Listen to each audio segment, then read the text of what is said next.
Hi, this is Callie. I made an animation. This is a speed paint of the animation. I am currently sketching a draft of what I want the animation to do.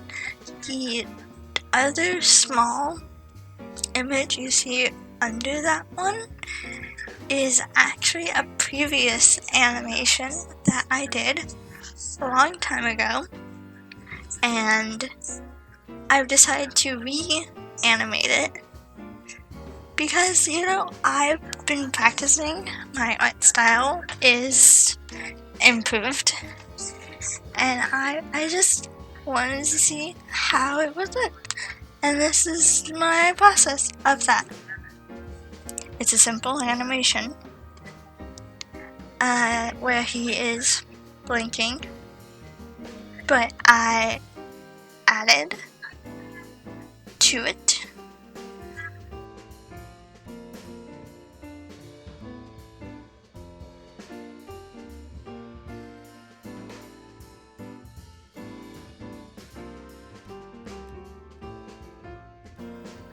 still doing the sketch.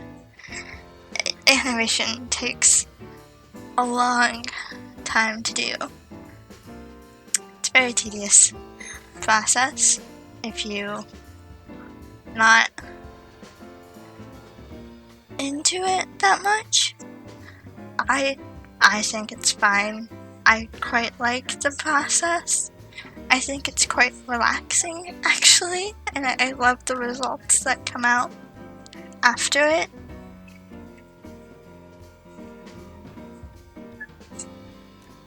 As you can see, I have added an eye shift to where instead of looking forward, he's now looking at you. I thought that would be quite interesting to add and kind of challenge myself. I do quite like how it is on the eye shift.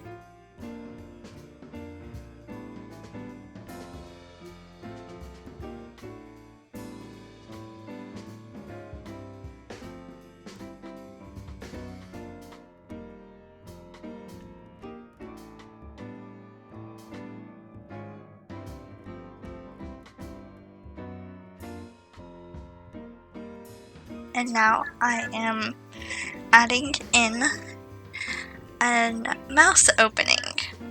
Very creepy one. Sharp teeth. So after he looks at you, he's gonna open his mouth and stare at you. Creepily. It's quite a process.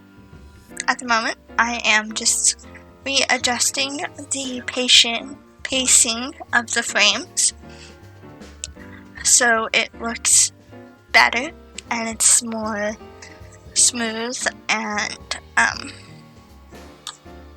cohesive. It looks more natural in a very non-natural way. Animating is not natural, but you can do little tricks in the spacing of frames and the pacing of how fast that frame is shown to make it look more cohesively natural and smooth, which I personally love. Some people like the kind of jumpy animation. It's a very quick thing to do jumpy animation. I am currently doing in-betweens of the mouth opening. It's just adding additional drawings to show more movement in between emotion. Some animated this to blurred things towards just one giant like swoosh. It's blurred out and you only see it for a second. So that way it looks more fast because your eye can't really see that much on if it's going fast. So a lot of animators use that as a little trick. I like doing the frame by frame style myself.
Rotating the screen is really good to get different angles for your hand because your arm can only go in one solid angle. So if you rotate your canvas, you can get better angles. Testing your animation is also really useful because then you can see how it's coming along. And the green and red lines that you see is my onion skin. So the green is the frame ahead of the one I'm on, and the red is the frame behind the one I'm on. So that way, if you're on a blank one, you can still see the image behind you. It is quite useful.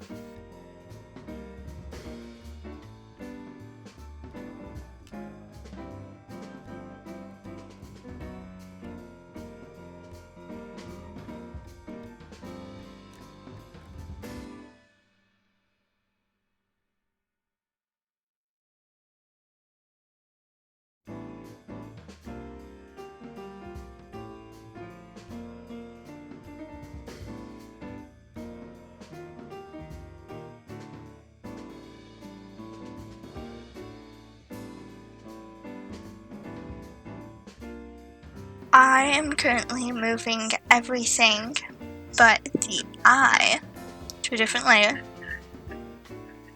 The sketching process can be very long depending on how in-depth your animation is. So like the more you have the character doing, the longer getting everything set up is gonna be. So if you're having them like walk and blink and talk, it's gonna take a long time. I'm just having it blink and grin at you. So it's a bit easier, but trying to get it to look right is difficult because drawing the same thing more than once and making it look the same, like an exact copy, is very hard.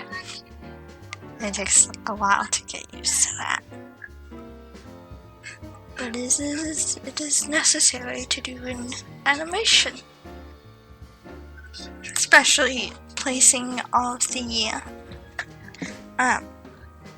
like body parts in the right place, like the nose. Making sure the nose is even, making sure the eyes are not like bouncing around the face. It's very important. Saving your progress is also very important. I do that frequently throughout the process, so that way I don't lose anything. I have lost like paintings and animations because of not saving before, and oh my gosh, it sucks. It sucks so much. You just like feel like everything you just did for the past 3 hours was useless. Making sure everything is in the right area is also very important. So like making sure if you have certain layers that need to be above one another, it's in the right spot. So that way you don't get confused with that.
So I just pulled in a reference of what the previous animation looked like to get the colors out, and I'm currently creating the background.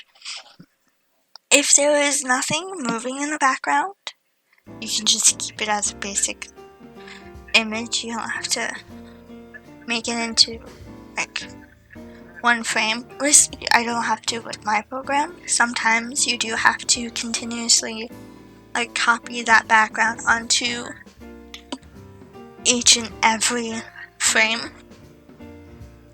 Luckily I don't. I can just keep it as an image and all the other frames will work around it. It's a very pretty sunset gradient. I use it because it makes the color of the actual pony pop out more instead of making him blend into the background. And I don't like just having a basic white background. It's not something I enjoy doing. I like having either no background, like a transparent background, or having something in the background. This is a reanimation, so I did background as the last animation.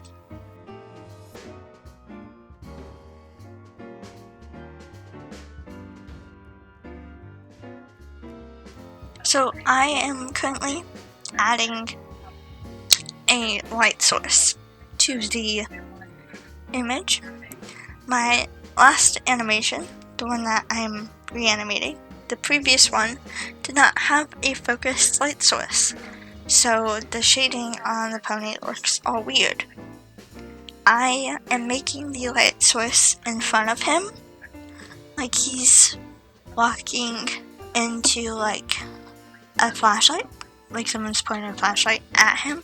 Having a specific area where the lighting is coming from and knowing that direction before actually adding any detail to your character is very important. It helps, I wouldn't say blend, but it helps your character look more cohesive in the environment that you're putting him in. So like if you have a very gorgeous like light drops through a tree and there's a character standing on a tree, but there's no lighting or shading on it, it's gonna look kind of out of place. There's not much going on in the background because I don't want much going on in the background. The focus is on the pony that's moving, not the background. That's why I made it simpler. If I was doing like an episode for a story, I would make a more detailed background, but I would add a focus blur. So that way the character is more in focus than everything behind him. I originally started animating this on a really big canvas, which is why it's taking so long to render the brush strokes. The larger the canvas, the more RAM your program will use up, so just keep that in mind. And the more layers of detail you have, also the more RAM it will take up, because it has to use that to memorize where everything is.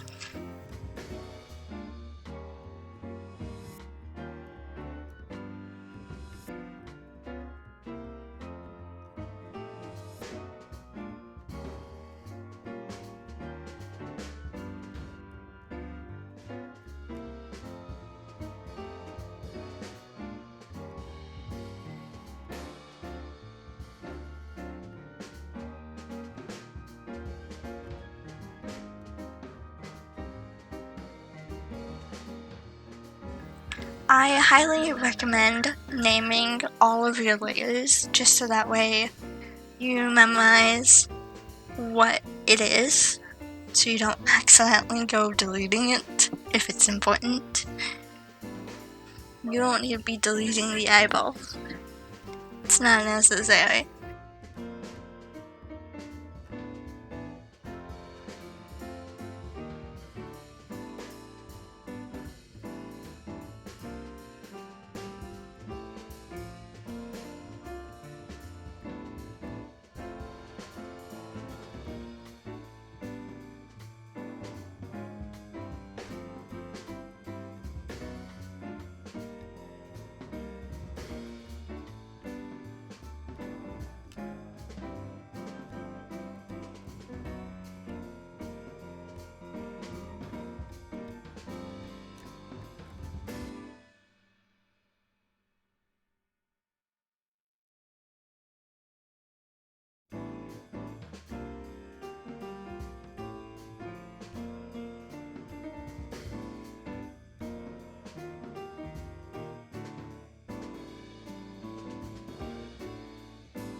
So right now I am coloring the eye white.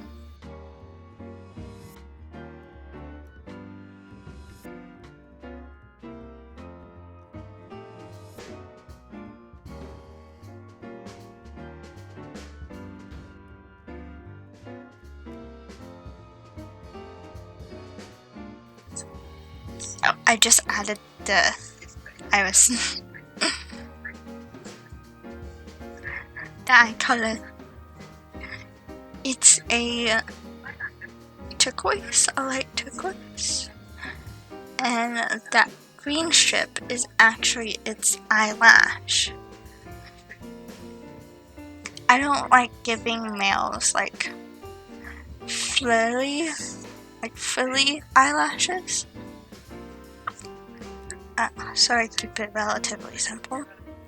Now I am cutting down the eye whites to match the shapes of the rest of the eye as it is blinking. Krita has this really cool thing to where it will memorize the frame before it, and you can just erase or color over it and it will create a new frame after you do that. Once I've done one set of a blink, I will copy and flip the I won't flip like the eye in general. I will inverse the blink. So if I animated it closing, I will copy it and then switch some of the frames around to then animate it opening. But it'll be very cohesive because it's the same 4 frames that I originally created. And then I will take that group of one blink and copy and paste it on some other part of the timeline for when I want it to blink again. And you do have to be very aware of the speed that you have your animation going. So this is 24 frames a second, which means the more closer each frame is, the faster it goes, and the farther away each frame is, the slower it goes, because it takes that much longer. Now I am animating the eye moving. I used a clipped layer to keep it on the white of the eye, but still keep it separate as its own layer.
So I had too many layers on the timeline, and I didn't cut them, I didn't delete them, I hid them from the timeline.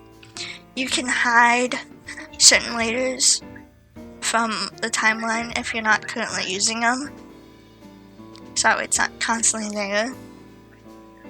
It's very useful to get out the bog and only seeing what you need to at the moment.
I am currently outlining the body of the character.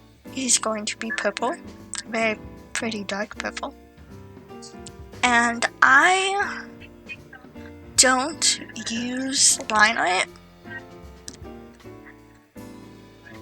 I'm not good at it. And I really like how shaped art looks.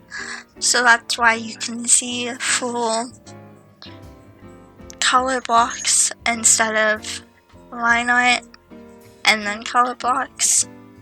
It takes a little longer to do the shading part, but I really like how it comes out otherwise. So now as I'm blocking in the color, also animating the color to match the movement of the sketch. It's very important. I tried selecting the jaw and just twisting the jaw instead of redrawing the jaw every time. It doesn't really work out that well. So I just end up redrawing the jaws anyway. So I am clearing out spots where the teeth are gonna be because I put the color layer for the teeth under the body layer. So that way I can do more shading to it without having it on top of the purple layer. Separating the colors by layer makes it easier for me to do details on it with this kind of artwork, and it helps to where if I do need to adjust something on one of the colors, I don't have to go and erase the other color and just waste time erasing and redrawing. Now, your final outcome does not have to match the sketch entirely, because you will, cut some corners, do some different things with your lines, and that's fine. The sketch is really there for a basis on movement and general shape. Now, if you're trying to do like a realism, very realistic animation, then you probably want to stay within the lines.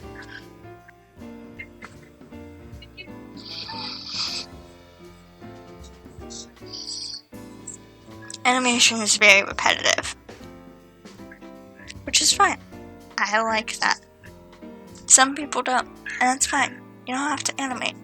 Animate if you want to animate. It's all up to you.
So as you can see, I'm going through and changing that white to a kind of grayed out white, so that way whenever I go and do the highlights, you can actually see a white tone instead of just seeing nothing, so that way it pops more.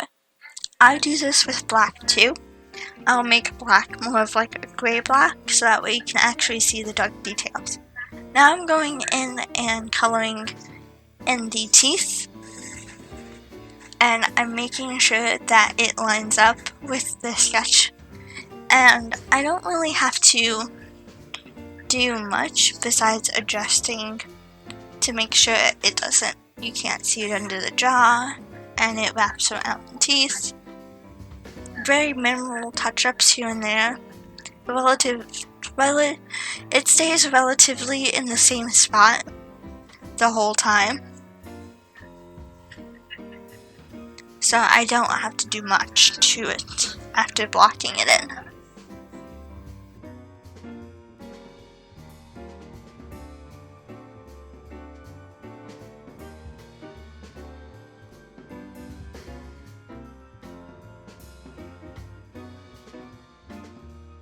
Now I am getting everything set up to do the hair, but I'm double checking all the colors match.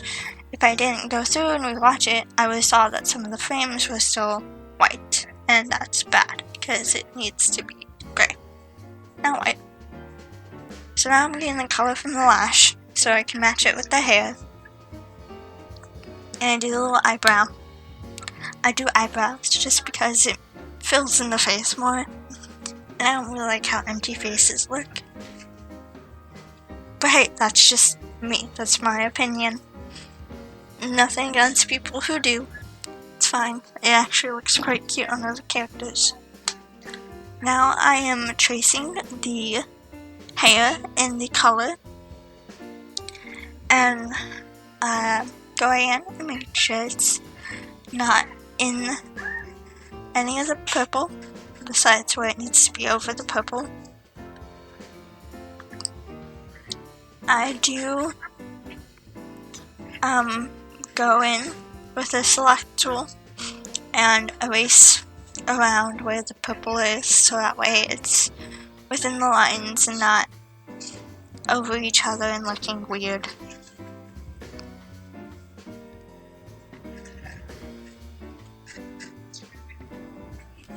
Now I'm just going through and fixing all the points, adjusting my layers. I created a new purple layer because I'm going to draw an ear, so I'm deleting all the frames on that layer, so that way it's just one frame, so I can put an ear behind the head and the hair, so it looks more 3D.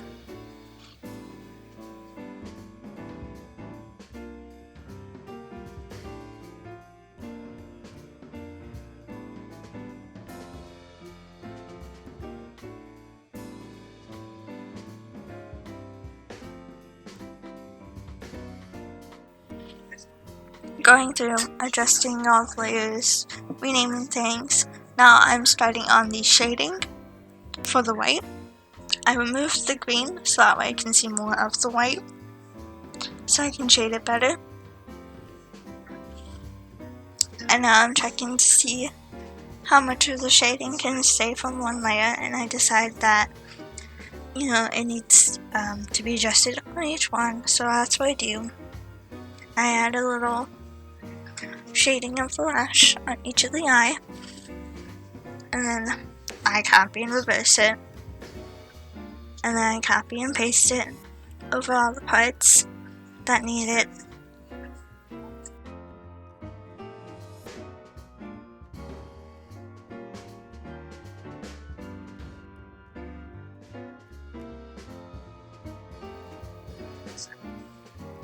So now I'm doing the lighting, making sure it looks good. I like that you can see it in all the spots. I just go in and brighten it, make it more vibrant. And that's that. Then I go in and do the actual eye. The actual eye took probably the longest besides the jaw, because I had to do the pupil, and then I did the background, and then I did the outer wing, and I had to move the pupil.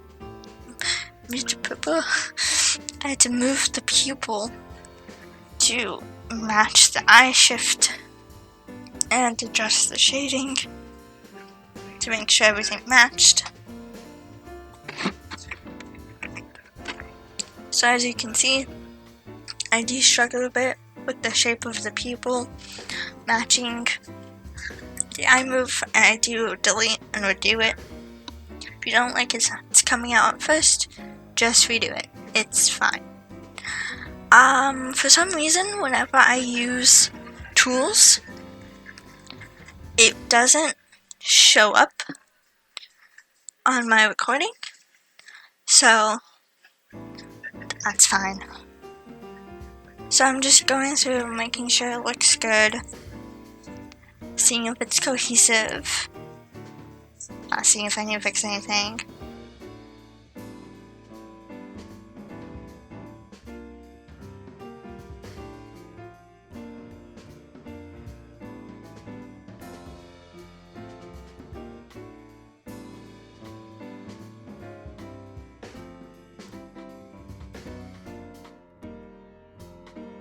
Now I am doing the outer side, the black like ring that people have around their eyes, making sure that looks nice.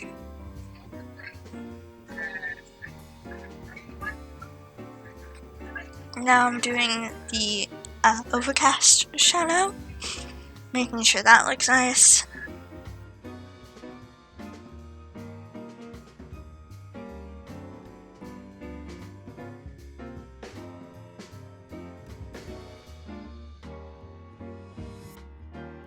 Now I'm doing a small mid shadow to help break up the color more, make it look more dynamic.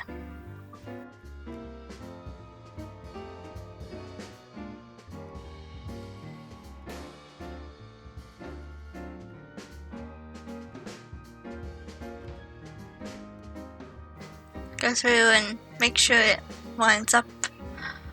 And now I'm doing a little shine on the pupil.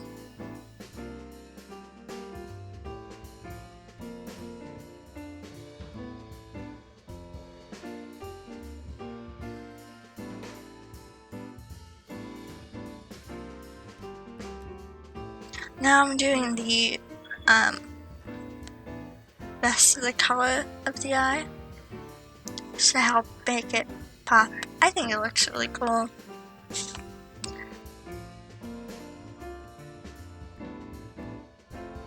Oh, that shine is like I call it a halo glare. I don't know what it's actually called, but that stays in the same spot the entire time. And the other eye shine, I really don't know what that is, but it looks good. It makes it look more dimensional.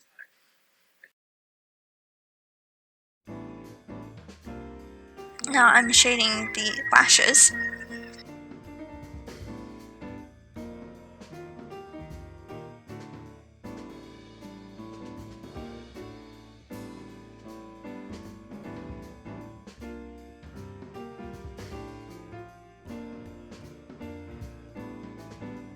Now I am doing the highlights on the lashes on all the frames.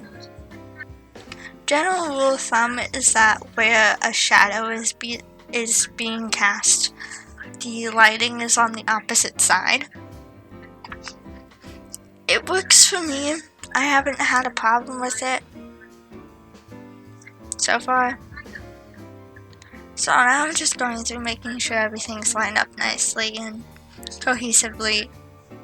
I need to fix all the issues before I go any further, because if I finish rendering it and then there's a problem, it's kind of hard to fix that problem. And that'd be so much time lost. So I like I said, there's this weird thing with my recording to where whenever I do like drop down settings, it doesn't show up.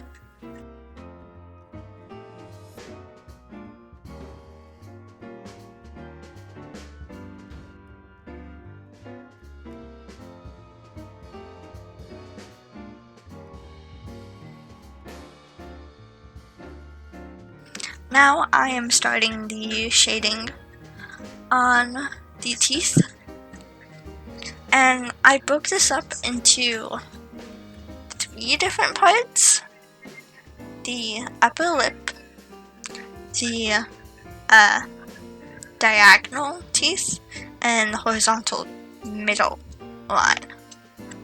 I did this because if you do all of it on one layer, it's harder to blend out and make smooth. But because I did them on separate layers, the blending mode that I had it on makes the overlapping parts darker, so I didn't have to go in and make it darker myself. I didn't have to change the colors. I could use one color and it would just add on top of itself. So what I did is I just went over the opening part, and then I moved it to the closed part because the teeth stay in the same spot as well. They don't move. The lips are what's moving. The teeth stay still.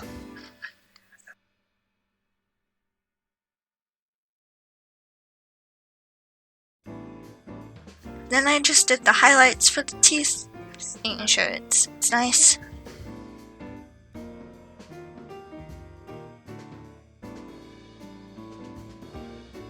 Tested it.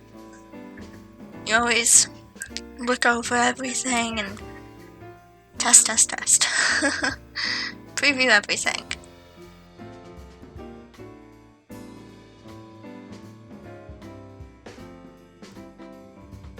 Now I'm doing the body. Body, I split into several different parts.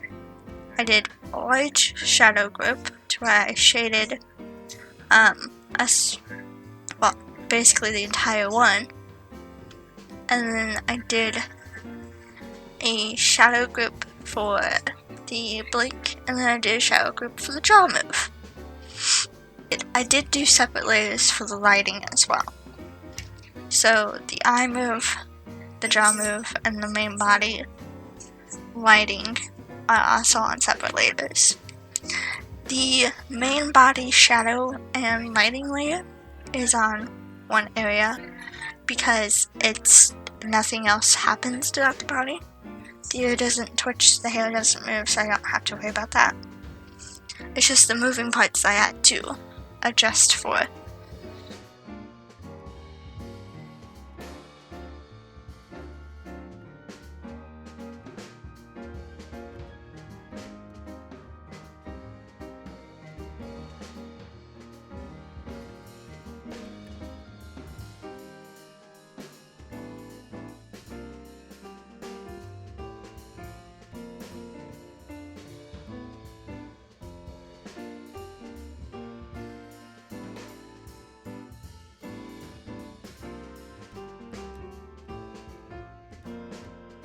And now I'm doing the nose, lip, and under jaw.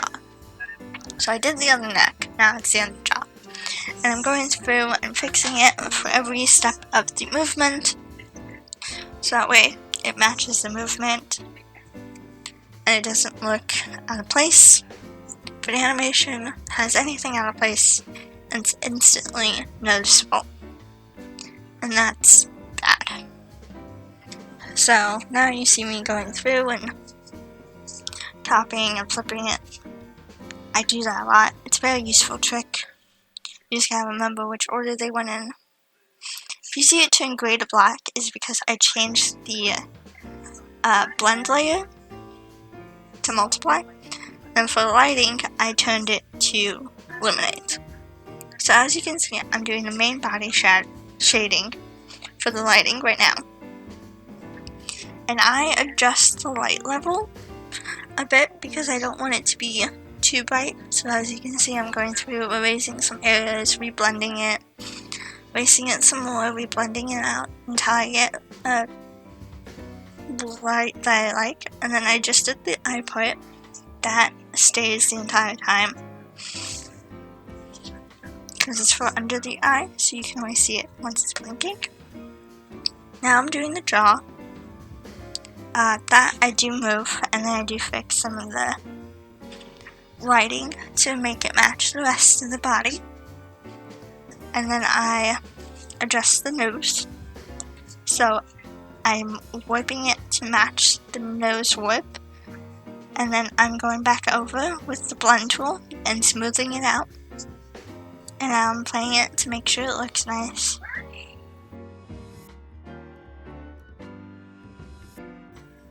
So now you can see me adjusting the frames.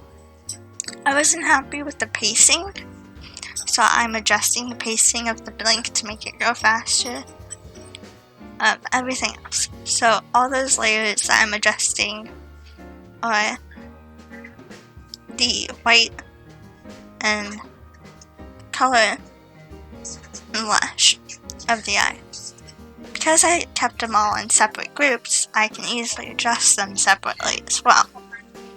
And then I go through and delete, and then paste the new pattern in the way I want. So now I made it to where he blinks more, which is kind of not natural. No one really blinks that long.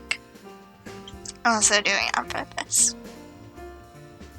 But I wanted him to do it on purpose. So now you can see me moving the eye move, or the color turnaround. And I'm not happy with the pacing on that either, so I fix it.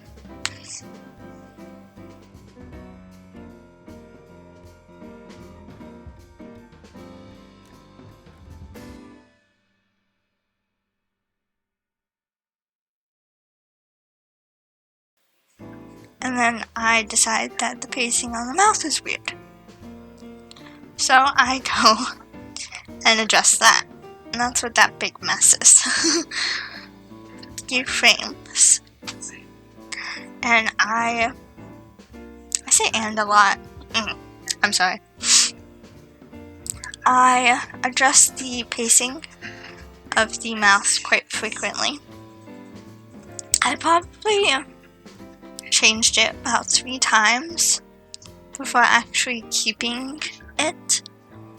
So at first I was trying to make it to where like the smile was slow and ominous, but then it just looked weird with the clothes being fast. But as you see, I have made a decision on the pacing, and now I'm adjusting it to where he'll blink, shift his eye, smile, blink while he's still staring at you, do the big grin, and then blink, shift the eye back, and close its mouth.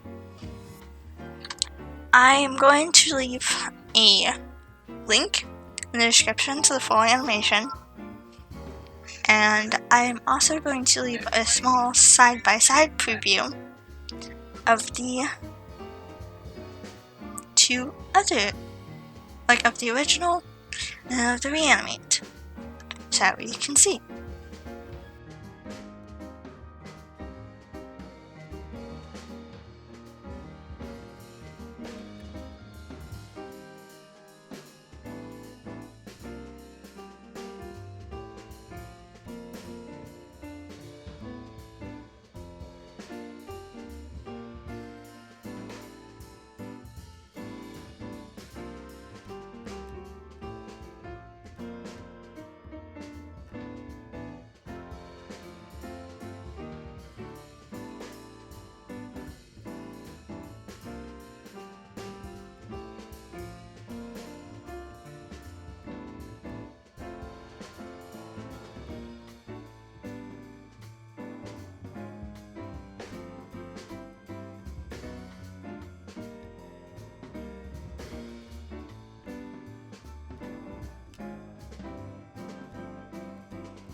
So I'm just going through adjusting everything.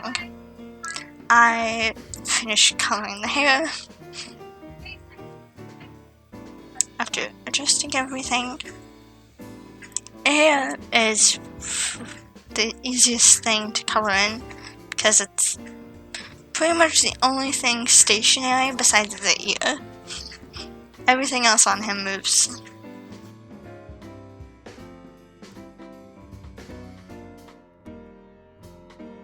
Now I'm going with the lighting, making sure it's within the angle of the, making sure the lighting is within the direction of the light input. Now I'm doing an overcast onto the whole entirety of the pony to help blend it in with the background more. And I go in and fix some holes.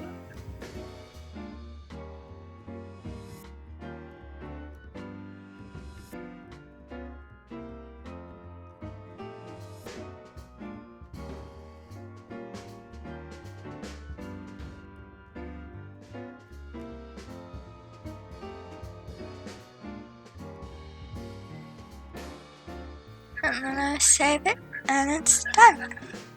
Thank you for watching. Please like and subscribe. Comment if you have any questions. And enjoy the full animation. Bye!